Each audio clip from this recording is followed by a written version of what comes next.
Hi there, स्वागत है आपका क्लियर कैट के इस प्लेटफॉर्म पर। और आज स्टार्टर सीरीज का ये एक वीडियो होगा जिसमें मैं आपसे बात करूंगा कि अगर मैं वर्बल अर्थात इंग्लिश में बहुत वीक हूं तो मुझे क्या करना चाहिए। बिल्कुल ठीक है, वर्बल काफी लोगों के लिए समस्या है और ये माना हुआ तथ्य है। आपने कहा मेरी इंग्लिश बहुत कमजोर है। पूछा कैसे पता किया?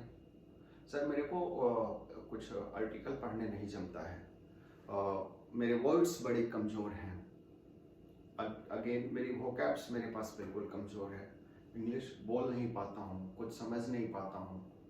तो क्या मुझे कैट सोचना चाहिए? क्या मैं कैट दूं? अरे नहीं सर, नहीं दे पाऊंगा। कैसे दे पाऊंगा मैं कैट? मेरी इंग्लिश इतनी कमजोर है। ओके सो ठीक है, तो आपकी इंग्लिश कमजोर है। With the belief I am continuing further. Okay, आपकी इंग्लिश कमजोर है, आपने ये बात मान ली, मैं नहीं मानता, इसलिए मैं आगे बात कर रहा हूं। अगर मैं बिलीव कर लूंगा तो मैं आगे बात नहीं करूंगा। अब जरा आप अपने आप से एक प्रश्न कीजिएगा कि मुझे किसी एक टॉपिक पर, जो भी आपका लैंग्वेज जिसमें आप समझते हो कि आप बेहतर हो, 1 मिनट एक वीडियो बनाना और मुझे भेजना। 1 मिनट का, हाँ, it should be meaningful. I am giving you 60 seconds to make a video of your own in a language which you believe you are good at. भरोसा है मुझे उस 1 मिनट में ये प्लस हो सकता है, माइनस मत करना, क्योंकि तब आप सोचने लगोगे एक अदर एंगल से कि 1 मिनट में ऐसा क्या बोल दूंगा। मैं आपको वो लिमिट क्रॉस कर रहा हूं, आप आगे बढ़ सकते हो, एक्सटेंड कर रहा हूं रादर। ठीक है, सो 2 मिनट, 3 मिनट, 4 मिनट, 5 मिनट, जितना आप बोल सकते हो एनी लैंग्वेज बोल के देखना, या फिर अगर बोलना नहीं है लिख के देखना उस लैंग्वेज में जिसमें आप मानते हो आप बेहतर हो। आप गुड एट बॉस, फाइन। अब क्या करेंगे? आप लिखने बैठेंगे ना या बोलने बैठेंगे ना, बिलीव में कुछ नहीं सूझेगा कि बोलना क्या है, लिखना क्या है, शुरू कहां करूं और फिनिश कहां करूं। आई मीन टू से कि जब आप किसी भी लैंग्वेज के बारे में बोलते हो कि मैं इस लैंग्वेज में कमजोर हूं या इस लैंग्वेज में मैं बेहतर हूं, सच्चाई ये नहीं होती है। सच्चाई ये होती है कि आप थॉट क्रिएशन में भी होते हो। अदर देन टॉकेटिव लैंग्वेज, आप किसी भी लैंग्वेज में अगर पर्टिकुलर टॉपिक पर बोलने कहा जाए ना, आपको वही फियर होता है जो वर्बल के साथ या इंग्लिश के नाम पर आपको हो सकता है। क्यों है? क्योंकि थॉट क्रिएशन नहीं होता है। आपको अगर मैं दे दूं कि भाई मुझे एमबीए क्यों करना चाहिए, या आप अपने जिस लैंग्वेज में, if you are regional language आपका जो भी हो उसमें बोलिए, आप ये भी नहीं बता पाएंगे कि मुझे एमबीए क्यों करना चाहिए। कहोगे हाई पैकेज मिलता है, तो क्या इसको इंग्लिश में बोलना, क्या गेट हाई पैकेज टफ है? नहीं। सो बिलीव में आपकी इंग्लिश कमजोर नहीं है, आपका थॉट प्रोसेस कमजोर है। क्योंकि कोई भी लैंग्वेज एक ड्रेस होता है। अगर बॉडी डिजीज्ड है तो चाहे जो भी ड्रेस आप पहनेंगे, will you look any way presentable? No, and that's the case with English language और any other language of the world. Now coming to the subject matter of CAT. CAT में आपसे क्या पूछा जाना है? प्रश्न केवल कैट देने और नहीं देने का है। Let me be very clear, इसको जनरलाइज मत करके मेरे लॉजिक को लीजिएगा, या कोई भी जो इस वीडियो को देखें जेनरिक सेंस में नहीं लेना है, तभी ये एप्लीकेबल होगा। आपके कैट में क्या पूछा जाता है? इंग्लिश के पेपर में आपसे क्या पूछा जाता है? आपसे पूछा जाता है कि रीडिंग कम्प्रिहेंशन 5 पढ़ लो। 5 रीडिंग कम्प्रिहेंशन और कितने कितने बेसिकली वर्ड्स के दिए जाते हैं, स्टार्टिंग फ्रॉम 450 टू 600। जीमेट में आपको जान के आश्चर्य होगा, जो फॉरेन एमबीए कॉलेजेस के लिए एंट्रेंस एग्जाम है, वहां पर केवल और केवल आप ऐसा कहो 150 वर्ड्स के पैसेज होते हैं। अब length of the passage is one factor जहां पर आपको लगता है कि आप इतना बड़ा पैसेज पढ़ ही नहीं पाओगे। ठीक है, उस पर तो बाद में आएंगे। आपको 5 रीडिंग कम्प्रिहेंशन 25 नंबर के सॉल्व करने हैं, 25 क्वेश्चन। वो 4 नंबर का हो तो 100 हो जाएगा, percentage remain same, I mean quantitative value में इंक्रीज और डिक्रीज नंबर में मैटर नहीं करता है। आपको 25 क्वेश्चन रीडिंग कम्प्रिहेंशन से पढ़ना होता है। अगर आप 15 से 17 क्वेश्चन कर लीजिए out of 34, 32, you will be getting 99, 900 percentile in verbal as well. अब जरा सोचो, आपको इंप्रूव क्या करना है वर्बल में? रीडिंग कम्प्रिहेंशन। रीडिंग कम्प्रिहेंशन को इंप्रूव कैसे किया जाए, ये फर्दर वीडियो का हिस्सा होगा। 5 पूरे 5 लेक्चर होने वाले हैं इस पर, 1.5 2 घंटे के, कि रीडिंग कम्प्रिहेंशन को आप कैसे इंप्रूव करोगे। पहले दूसरे लेक्चर में कॉन्सेप्ट पार्ट पर और बाद में प्रैक्टिस के पार्ट पर मैं आपको 2, 4, 5, 7, 10, 20 जितने संभव हो पाएंगे पैसेजेस आपके साथ करके बताऊंगा कि कैसे इंप्रूव कर सकते हैं। अभी बता रहा हूं। अब सोचो, किसी टॉपिक पर किसी ऑथर ने अगर कुछ लिखा है, आप नहीं समझ पाते हो और कहते हो मेरा वर्बल वीक है। नहीं साहब, केसेस एडवर्सली डिफरेंट। बताए क्यों?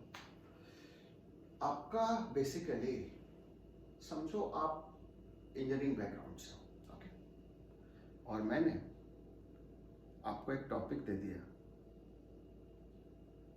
रिलेशनशिप बेस्ड ऑन पॉलिटी और for money does not last longer, और ये टॉपिक पर मैंने एक राइटअप लिखा और आपको पकड़ा दिया।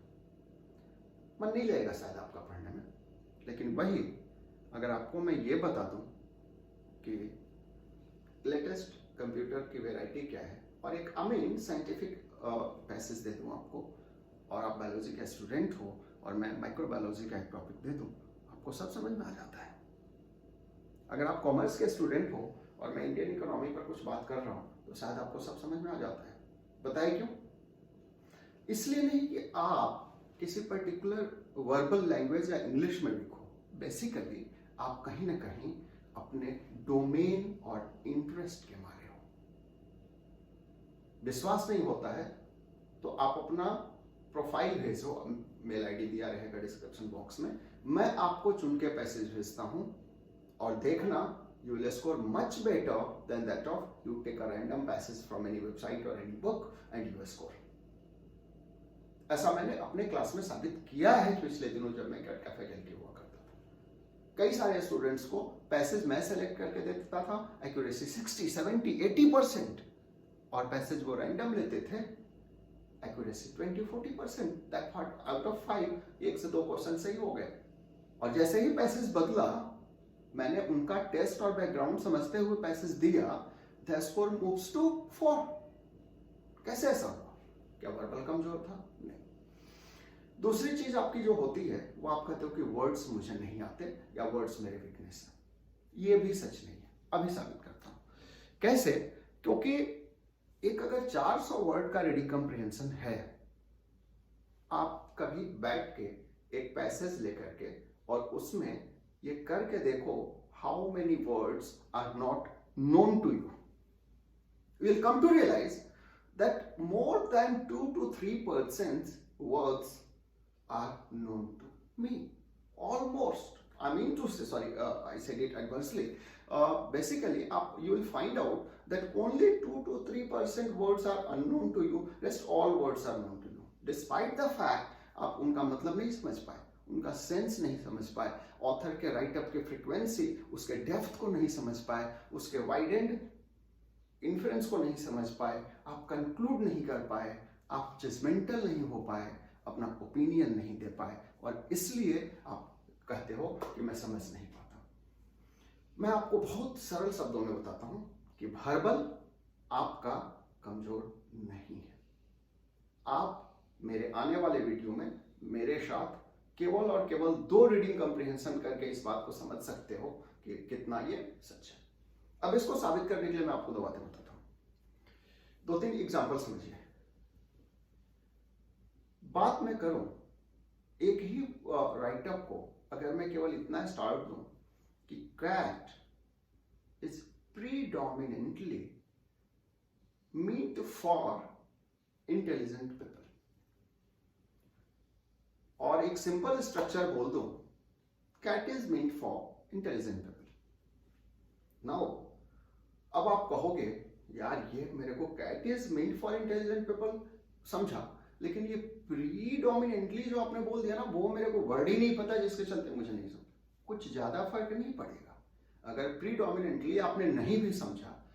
प्रीडोमिनेंटली मतलब इतना ही हो गया कि भाई मतलब प्रमुखता से, प्रायोरिटी वाइज उनके लिए बना है। अगर प्रायोरिटी वाइज को हटा भी दोगे तो क्या उसका मतलब आपको नहीं समझा? सेंस एटलीस्ट एक नहीं फ्रेम कर पाए, लेकिन फिर भी हम कह देते हैं कि इंग्लिश मुझे घोषित कर दिया, प्रीडोमिनेंटली नहीं पता, मेरे को तो इंग्लिश आई ही नहीं। At the end of the day what you have to do, you have to find out the answer of 5 question based on that passage. अब उस पैसेज में ऑथर की फ्रीक्वेंसी पर जाना है। अगर ऐसा होता तो इंग्लिश लिटरेचर के जितने पोस्ट ग्रेजुएट्स हैं सब आईआईएम में मिलते, या आईआईएम में जितने प्रोफेसर्स हैं या आईआईएम में जितने स्टूडेंट्स हैं सबकी इंग्लिश बहुत अच्छी होती? ऐसा नहीं है। Out of 435 student in one IIM, जितने एडमिशन होते हैं पीजीडीएम प्रोग्राम्स में, उनमें से देखोगे तो hardly you will get 10% students who are good at verbal, really good at verbal in terms of communication, positioning of words, selection of words, multiple meanings of one word, right usage of phrases, ये तमाम चीजें जो एक ideal English में होनी चाहिए, multiple meaning of one words, वो कर पाते हैं। रेस्ट ऑल हम कहीं नहीं कपिल शर्मा की इंग्लिश बोलते हैं। सॉरी, मैं किसी को हर्ट नहीं कर रहा और इंसल्ट नहीं कर रहा, लेकिन हाँ मैं यही बता रहा हूं कि लैंग्वेज में बेहतर होना, not all about students, even professors at IIMs, they are not that great communicators, they are very good at their subject matter. Just think of a professor of artificial intelligence who is teaching artificial intelligence into MBA program, which is a paper. उसको क्या जरूरत है भाई verbal communication की इतनी ज्यादा? वो तो अपने सब्जेक्ट मैटर को पढ़ाएगा ना। अब प्रोफेसर्स ऑफ अकाउंट्स, वो आपको अकाउंट्स बताएगा ना, तो बैलेंस शीट में उसको क्या है, कम्युनिकेट कर लेना है। उसको इंग्लिश में हो सकते हैं कभी कभी क्लास, तो क्या दिक्कत हो सकती है? उसको तो अपना बैलेंस शीट बनाना सीखना है ना आपको, प्रॉफिट लॉसेस स्टेटमेंट बनाना, पीएलडी, सारे अकाउंट समझाने हैं आपको। क्यों वो मेहनत करे अपने लैंग्वेज पर? और वही चीज आपके साथ है। आपको तो बस इतना है 25 में 16 क्वेश्चन सॉल्व कर लूं, 34 में दोबारा एग्जाम्पल के क्वेश्चन करने होते हैं आपको। थोड़े से इधर उधर करने के बाद मैं बताऊं आपको एक सच्चाई, पर एग्जाम्पल के क्वेश्चन फैकल्टी भी अगर करने जाए ना, वो भी 5 में से 3 सही करेंगे, 2 गलत उनके भी हो जाएंगे। और ऐसा इसलिए है कि इसलिए नहीं कि उनकी इंग्लिश वीक है, बल्कि इसलिए कि वो ऑथर के थॉट प्रोसेस के क्रोनोलॉजी से उनकी क्रोनोलॉजी मैच नहीं कर सकी। ये हो गया, ये ऐसा हुआ कि अगर एक एक्सीडेंट हुआ और मैंने आपको कहा कि मैं कहीं जा रहा था, रास्ते में मेरे साथ ऐसा हुआ, मैं सड़क पर गिर गया, फिर मुझे लोगों ने अस्पताल पहुंचाया, और किसी ने यहां से शुरुआत करी कि मैं अस्पताल पहुंचा क्योंकि मेरा एक्सीडेंट हो गया था। कहने का तरीका बदल गया, लेकिन कैट ने तो जो सेट करके रखा है वही रखा है। आपकी सीक्वेंसिंग बदल गई। हाँ, अब राइट रॉन्ग की बात आप कर सकते हो, लॉजिक दे सकते हो। Why can't I start from hospital only about describing the incident? And that's the reason parajumble पर एक्यूरेसी नहीं हो सकती। जो भी लोग ये कहें कि पैराजम्बल पर आप 100% एक्यूरेसी कर लेंगे, नॉट पॉसिबल एट ऑल। कभी सही हो जाए ऑथर के पैसेज ड्राफ्ट जिसने किया है और जिसने सॉल्यूशन देख बनाया, सॉल्यूशन और आपके थिंकिंग मैच कर जाए, एक इत्तेफाक हो सकता है और 5 सही हो सकते हैं। लेकिन every case you will always be right with 5 question, irrespective of how great scholar you are in terms of verbal and in terms of example, that is not possible at all.